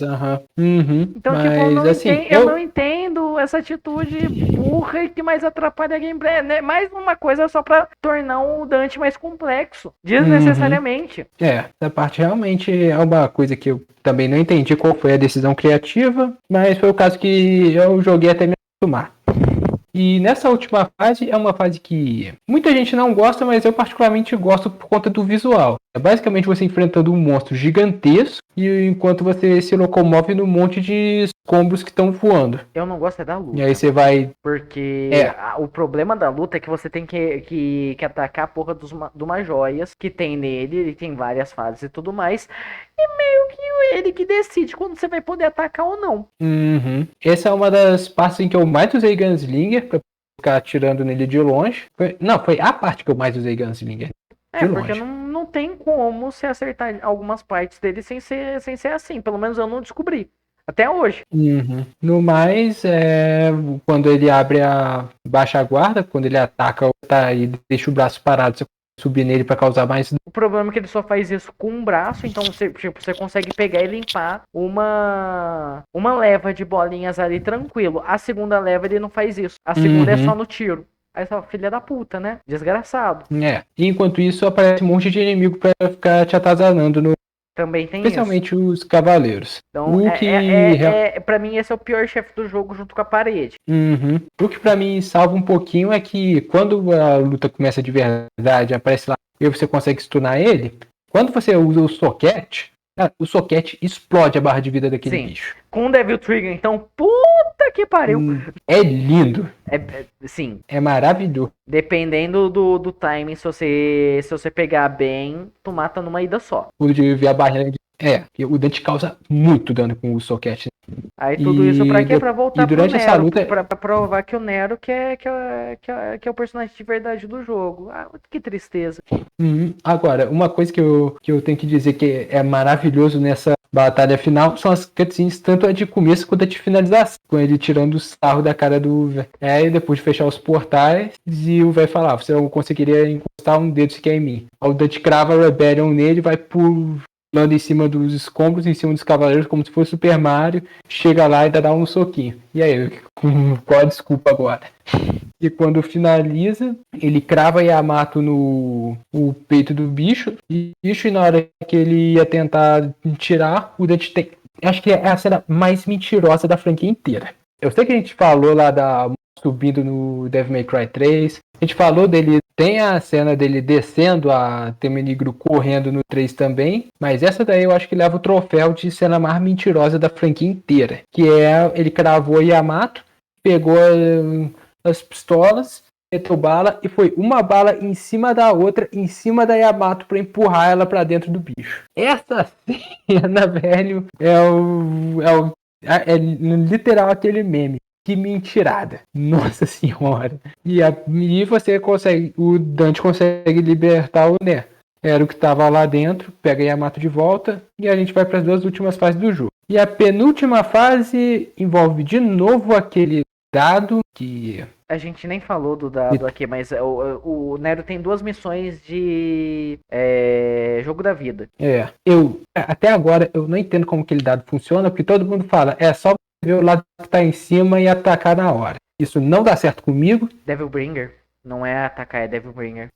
Ok, eu tava tirando.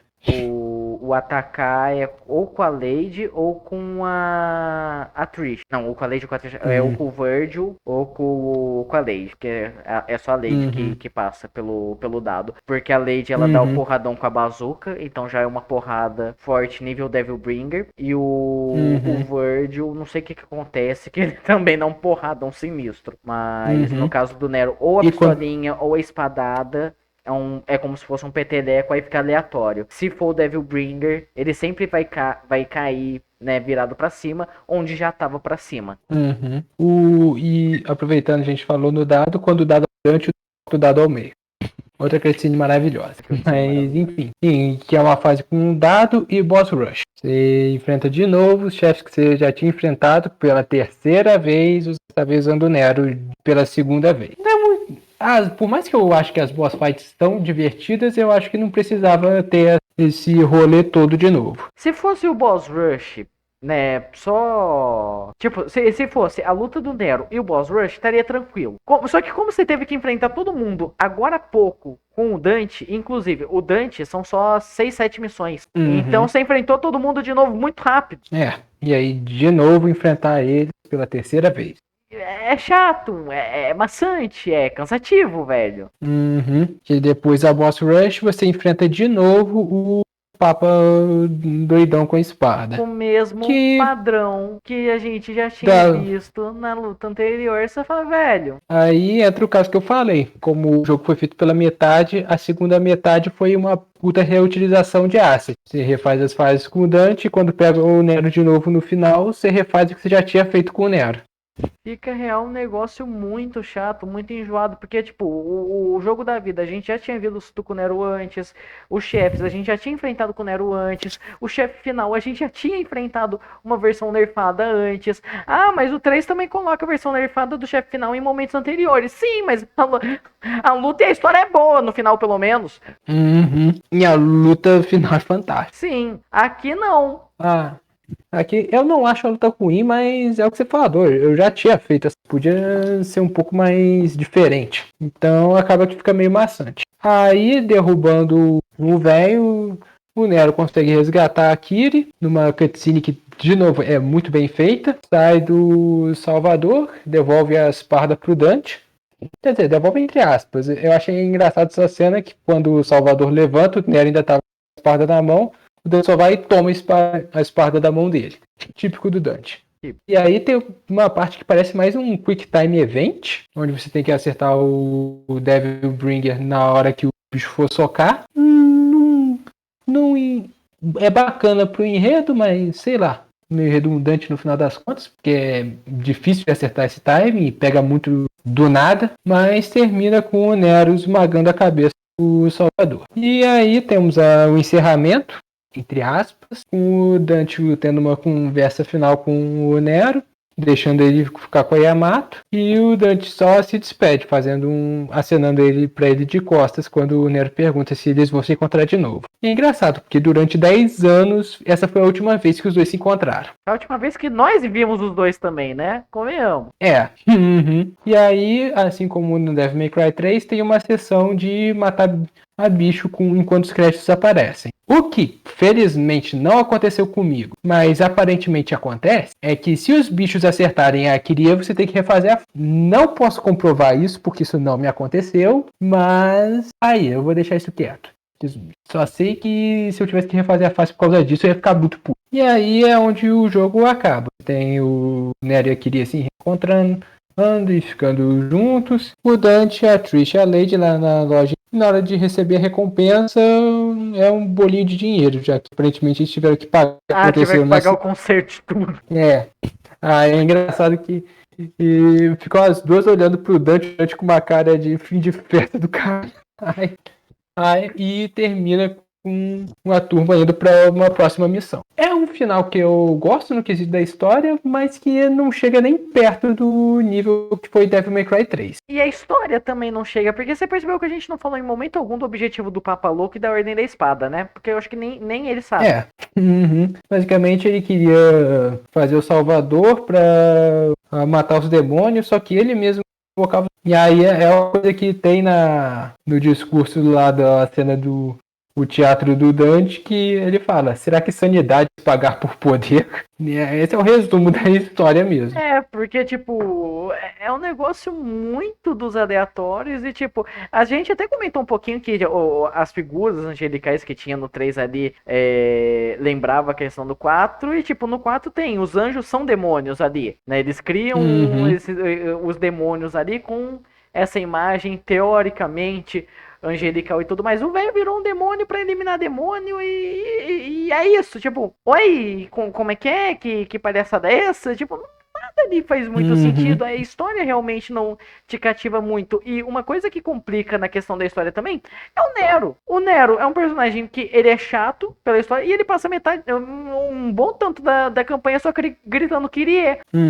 E você falando gritando, lembra que foi no último trailer que saiu do anime, do Devil May Cry, que eu reparei que o Dante vai ser dublado pelo Nero por causa do grito que ele dá. Não dá pra não reconhecer aquele grito.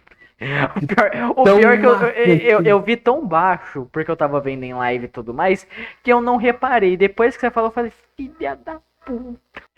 Filha da puta, desgraçado. Mudança que... Sei lá, da última vez que eu vi isso acontecer, o dublador do Liu Kang fez a voz do Kung Lao. Mas enfim, voltando aí pra história que você tava falando. Não tem história. Que história. Olha, realmente fica mais uma questão. O Nero, a Ordem da Espada tá planejando alguma coisa, o Nero começa a investigar, descobre que a Ordem da Espada é malvada, fica amigo do Dante, é capturado pela Ordem da Espada, o Dante limpa a Ordem da Espada e o Nero volta. A história do 4 é tão chula quanto a história do 2. Eu falo isso sem medo. Eu discordo porque no 2, no 4 pelo menos os personagens fazem sentido.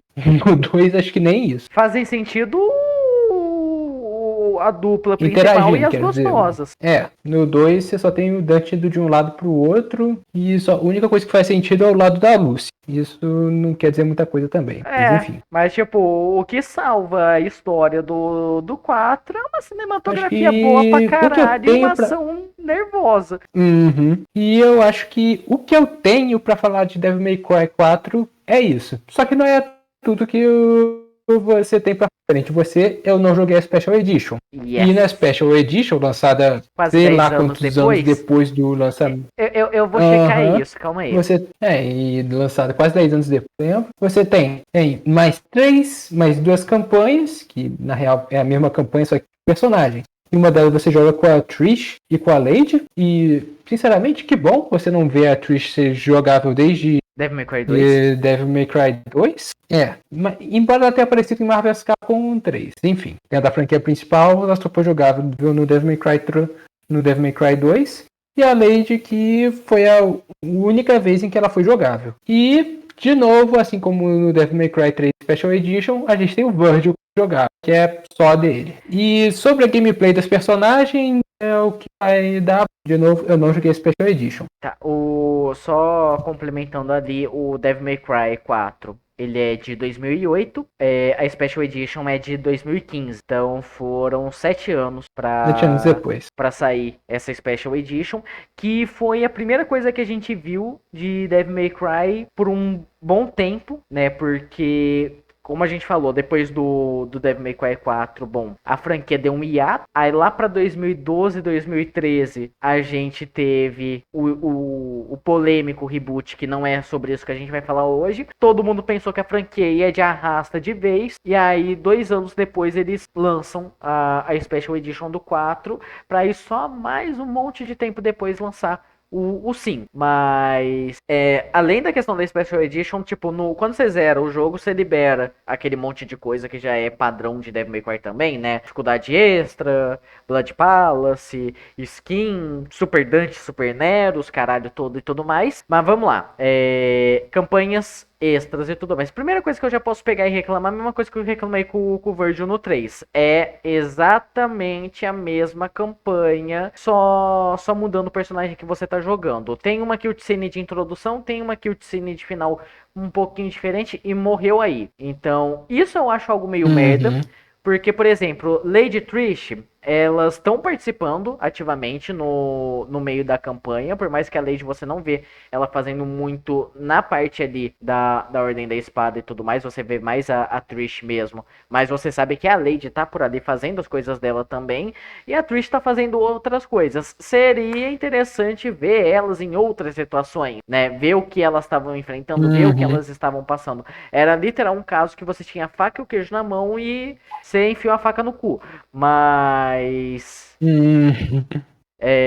Então fica esse negócio complicado. O Virgil no 3 eu nem reclamava tanto, porque o Virgil ficou muito parado no topo da torre, esperando as coisas se ajeitarem ali. Não tinha muito para onde correr com ele. Aqui já tinha um método melhor de aproveitar, né? Até porque, por exemplo, a primeira cutscene, você vê a Lady e a Trish brigando juntas fora da loja da Devil Never Cry, né? E aí depois você já pula pra Lady enfrentando o Dante, porque sim, porque tá reaproveitando a treta do Nero.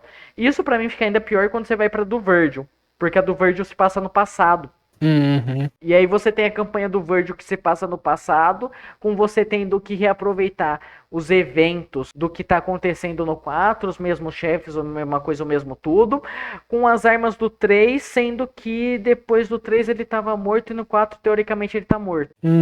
O Virgil é o saladão, é a coisa mais esquisita do negócio. Mas falando dos personagens, agora propriamente dito. Lady.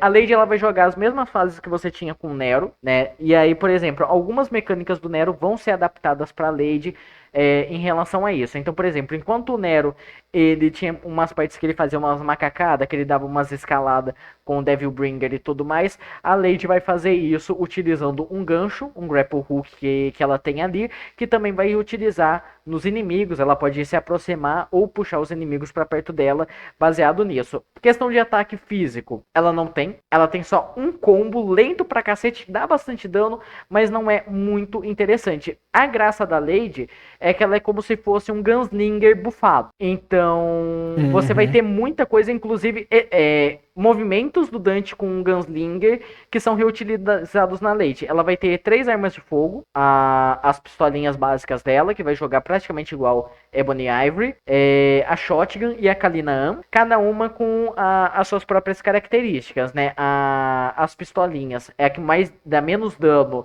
mas tem maior versatilidade. A Shotgun dá mais dano, inclusive em alguns pontos pode dar até mais dano do que a Bazooka, mas não tem uma velocidade tão boa e para dar dano ela tem que estar muito perto.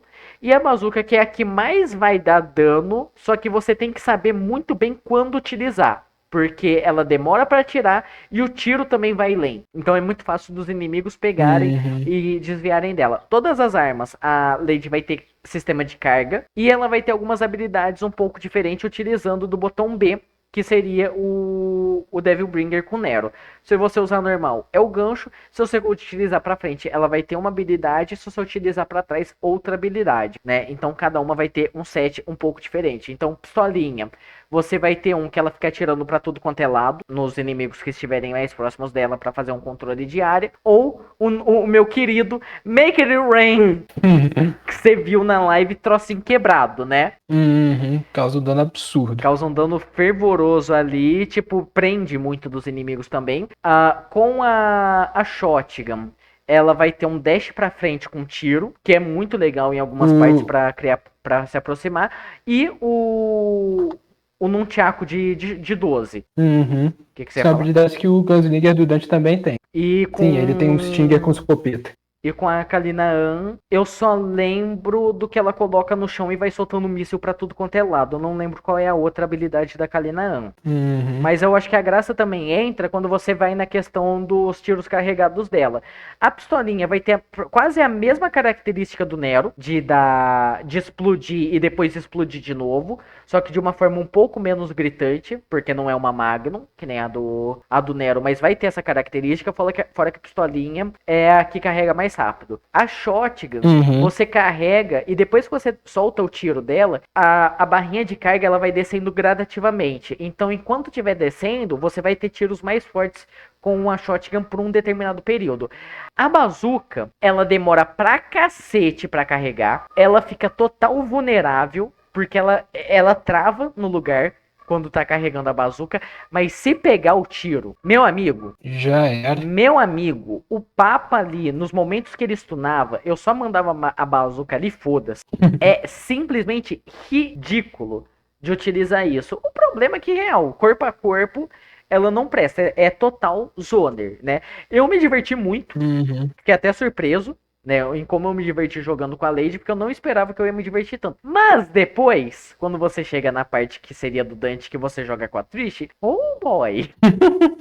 Achou que a Lady fosse quebrada? A Trish é muito mais. A diferença da. Enquanto a Lady ela é uma versão bufada do Gunslinger, a Trish é uma versão bufada do Swordmaster, né? Então, Uhum.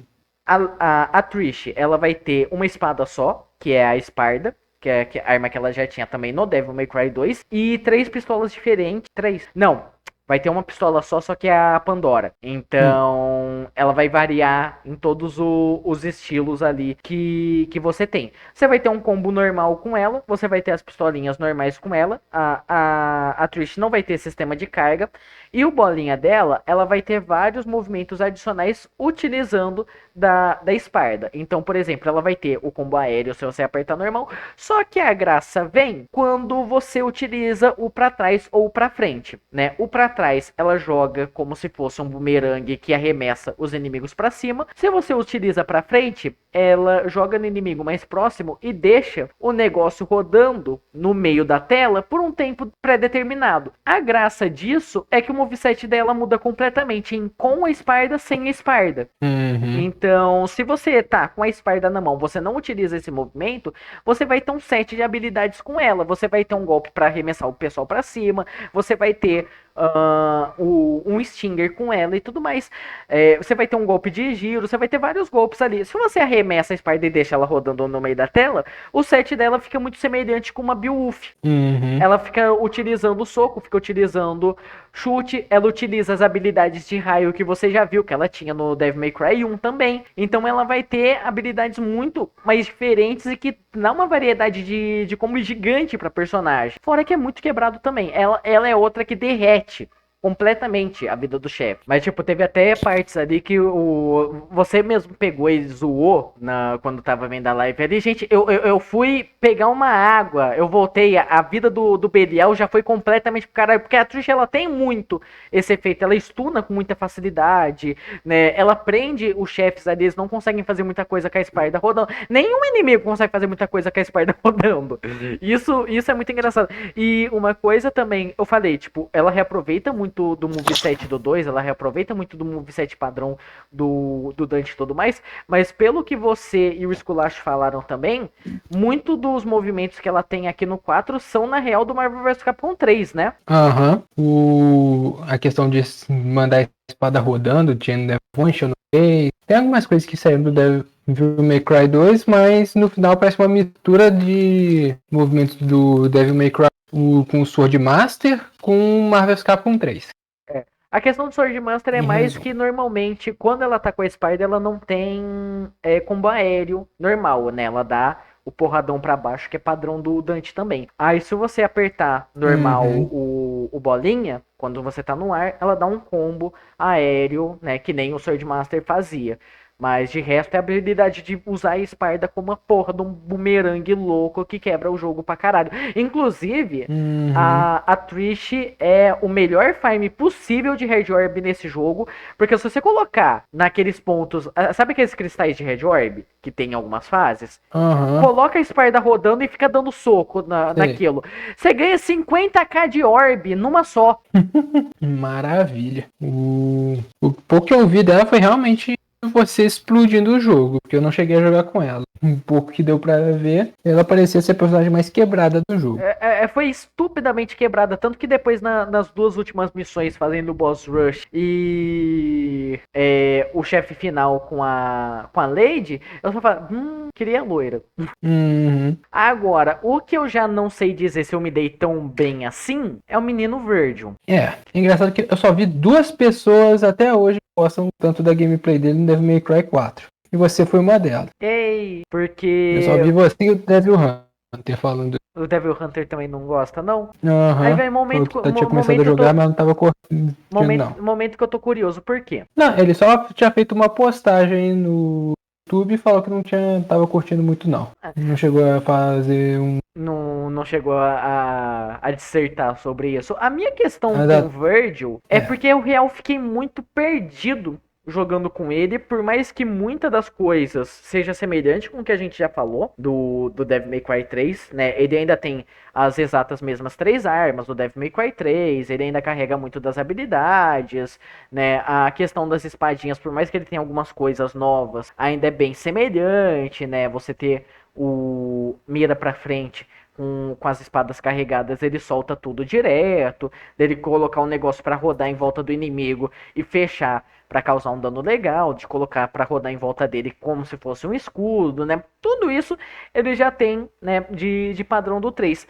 A novidade, né, e que deixou a gameplay do Vergil real mais interessante do que era no 3, é a tal da barra de concentração, que como o Master Alucard pega e zoa, né, pra jogar bem de Vergil, você tem que agir como se fosse o Vergil. Então o Vergil, ele tinha aquela questão nas lutas deles no Devil May Cry 3, ele sempre ia caminhando pra cima de você, ou ele dava o dash direto, né? Você nunca via o Vergil correndo, né? Evitava tomar hit a todo momento, tentava sempre counterar. Então, se você jogar mais ou menos dessa forma, utilizando o Vergil, você vai ter essa barra de concentração aumentando. O que isso vai fazer? Vai aumentar o dano do filho da puta e vai te permitir, quando a barra estiver no talo, utilizar o Dimensional Slash, que é um especial que explode a tela inteira. Literal, explode a tela inteira e causa muito dano. E o Vergil, ele fica um negócio até roubado, porque eu falei, eu não me dei tão bem jogando com ele. Pra mim foi uma sensação estranha jogar com o Vergil, né? E aquele negócio que eu falei que os inimigos eles são feitos pensando no Nero, ele grita muito mais com o Vergil, na minha opinião. Tem inimigos que eu acho muito mais enjoados de enfrentar com o Vergil. Então o Vergil, ele não tem um método tão eficiente de quebrar a defesa dos anjos ali. O Credo, eu desisti de jogar com o Vergil no Credo, apesar que eu tava no hard também, mas tipo, tudo eu tava derretendo com o Vergil. O Credo em específico não, por conta da defesa. A parte de plataforma que some, o Vergil sofre por falta de pulo duplo. Os peixinhos tava detestável. O lagarto elétrico, que aparece mais cedo no hard, não era quase inviável de matar só nas espadinhas de energia. Então o Vergil, eu senti que ele tem muita coisinha que ele toma uma desvantagem muito grande no Devil May Cry 4, por mais que ele é estupidamente forte ainda, né? É só ver, o sapão, quando eu tava enfrentando ele, eu não vi a Beowulf derretendo a barra de vida dele. Quando você viu, o bicho já tinha explodido. E quando viu, o bicho já tava morto. E essas características o Vergil manteve, né? A Force Edge joga praticamente igual a Rebellion do Dante, só que de uma forma um pouco mais nerfada. A Yamato ainda é roubada pra caralho. A Beowulf causa muito dano, mas é lenta, né? As mesmas características que você já tinha, você mantém. E o estilo dele ali é como se fosse um Trickster buffado, porque você meio que vai se teleportando pro inimigo, né? Ele joga uma espadinha e ele vai pra onde a espadinha... de forma muito mais agressiva. Ele vai de forma mais agressiva nesse sentido. Mas pra mim foi estranho. Eu vi gente, por exemplo, depois que eu desisti do Credo, jogando com o Vergil, eu fui ver como que o pessoal fazia aquela luta. O pessoal só dá teleporte, ao invés de pegar e usar esquiva, né? O pessoal teleporte, quando fechou o comba. Eu falo, gente, eu não conseguia nem enxergar direito o que estava acontecendo ali, né? Todo mundo fala, o Vergil é o melhor personagem de Devil May Cry 4. Eu não consegui, ele tem uma complexidade tão grande quanto o Dante. A questão que eu reparei jogando com o Vergil no 3 é que ele te recompensa muito se você jogar de forma extremamente agressiva. Sim. E no 4, como eu já falei que é rápido pra cacete, imagino que isso seja ao quadrado. É bastante. O Vergil não vale a pena. E ainda fica nessa questão porque o Vergil, se você tomar hit, você perde concentração. Então o jogo ele te recompensa muito a explodir tudo o mais rápido possível. Porque ele não quer que você... A própria questão, você não pode correr com o Virgil, senão você perde concentração. Então, fugir com ele é difícil. Aham. E aquilo, perdeu concentração, perdeu o dano, perdeu o especial, perdeu muita coisa. Uhum. O pouco que eu vi foi isso. É um personagem que é o super rushdown do jogo. É basicamente. É basicamente isso, né? As características que ele tinha de quebrado aqui também mantém. Você pode spamar espadinha de energia ao mesmo tempo que tá combando com espada. Você pode colocar um negócio rodando. Você pode colocar. Tudo que tem pra derreter o jogo, o Virgil ele consegue. Só que você tem que saber derreter. O que eu joguei no Devil May Cry 3 com ele foi basicamente isso. Ou você joga de um jeito muito agressivo, ou você se arrepende. Porque é um personagem que. E dependendo da parece que o Devil parte, May... não complica bastante de jogar dessa forma tão agressiva. Cara, jogar agressivamente contra Parasita, meu Deus, vai se fuder. Falam que no 5 ele é mais interessante. Então. Ainda tô devendo. Mas uma hora vai. Não, eu já acho que ele vai ser mais interessante. Uma coisa que. Vamos falar também de problema, né? Que tem relacionado. A campanha do Virgil é só do Virgil. Então, se antes já era chato você enfrentar um chefe com um personagem, reenfrentar ele com outro personagem, pra ir reenfrentar com o mesmo personagem que você fez inicialmente num boss rush, imagina com o Virgil que você não tem essa mudança de personagem entre uma parte e outra. Ainda mais maçante. Você vai ter que enfrentar o mesmo 3 vezes com o Virgil. Com a mesma estratégia, sem nenhuma variação.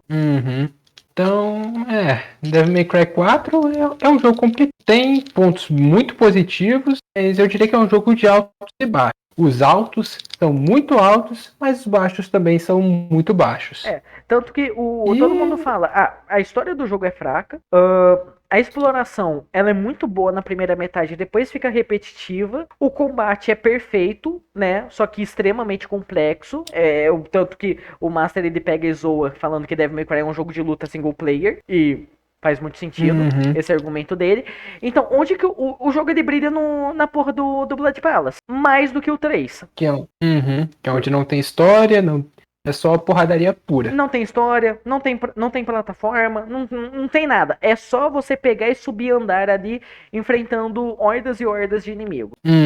Se o legal do jogo é o combate, vai no Blood Palace, que ali você vai se divertir pra um senhor caralho. É surreal. E no mais, eu acho que é isso que a gente tem pra falar do Cry 4. A maioria dos complementos sobre o que aconteceu com a franquia, acho que fica mais interessante deixar para os próximos jogos. E a gente acho que conseguiu explicar bem a inteiro. O foda é que agora vai ficar um negócio um pouco peculiar. Porque como vai ficar a ordem da gente falar de Devil May Cry agora? Bom, a gente vai ver se a gente consegue começar o anime amanhã. Depois você vai rejogar o reboot.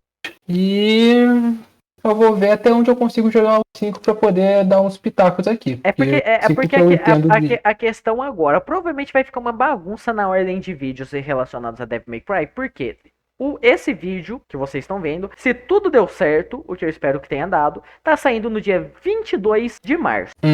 2 semanas antes de sair o anime novo. Vamos tentar rushar o clássico para ver se a gente consegue gravar antes do anime novo. Vai ter o reboot e vai ter o Devil May Cry 5. Então, a gente vai ter coisa para fazer. Provavelmente depois do 4 a gente vai fazer o vídeo do anime clássico, do anime novo, e aí a gente volta pro reboot, provavelmente. Isso se você não zerar o 5 primeiro. Tomara que eu consiga. Tomara não, eu queria falar do reboot antes, mas ok. Mas, enfim, até porque eu fiz a promessa que eu só ia pegar e rejogar o reboot depois que a gente gravasse essa porra desse vídeo aqui, então teoricamente é agora que eu começo o reboot.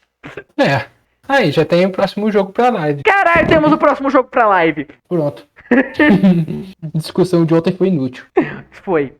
Mas, enfim, acho que é isso que a gente tem pra falar sobre Devil May Cry 4. É um jogo que tem bons momentos que são excelentes, mas os baixos dele deixam esse jogo bem meh. Como eu já falei, é um dos jogos de Devil May Cry. Não é um jogo ruim, longe disso, mas ele não tá nem perto do tanto de qualidade que o 3 tem. E aí eu fico revoltado com o meu eu, de 16 anos, pegar, é o melhor Devil May Cry, é melhor do que o 3.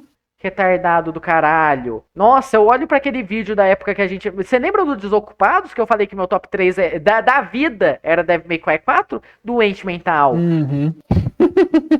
Pelo Acontece. menos os outros dois mantêm. Persona 5, apesar que o Persona 5 tá com a posição em risco. Por causa do 3? Por culpa do 3. Mas pelo menos o 2 ali manteve. Uhum. Entendi. Mas a gente se vê no próximo vídeo, que já, se tudo der acontecer como planejado, Vai ser mais Devil May vai Cry. contigo. Esse canal virou só de Devil May Cry agora. Foda-se. Faz vídeo do Demolidor novo. Não, foda-se, Dante. Caguei. Lindo. Mas eu acho que é isso. Alguma coisa mais que você queria adicionar? Queria!